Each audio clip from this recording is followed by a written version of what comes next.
name is Beth Lipman. I am an artist that works in a variety of different materials. My work that I'm probably most well known for is work using hand-sculpted glass and wood. I'm standing in front of Miles Law here at the fabulous Vero Beach Museum of Art.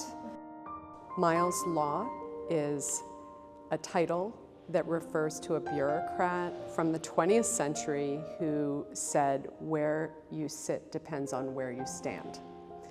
And so this piece explores kind of the duality in all of us, as well as our kind of collective polarity and ways that we could possibly come together and also pull apart.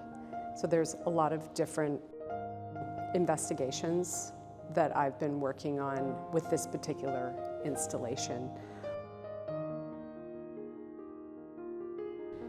It's broken up by biomorphic forms that are kind of disrupting these parallel compositions.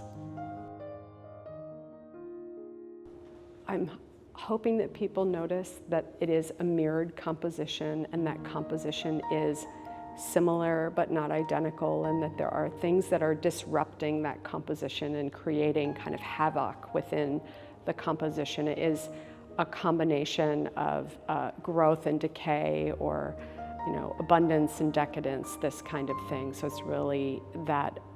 It's also very chaotic, right? Like that when we come together and we're sharing things and we're in conflict within ourselves, it is a messy process, right? It's an entropic process. It's a place of churn.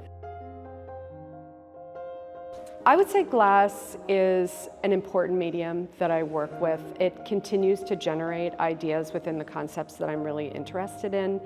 Lately, I've been making a lot of work with different materials. I've been working with enforced plaster, I've been working with cast bronze, as well as glass, but I really keep coming back to glass because of the history of the material, because of the potential of the way that the material can talk to us about the human condition and life cycles and process, and the actual materiality of glass, the way that it's both hard and fluid, fragile and also incredibly strong, permanent and impermanent, elusive. So it's like many, many qualities of the material just keep bringing it back as just a really like latently powerful kind of material.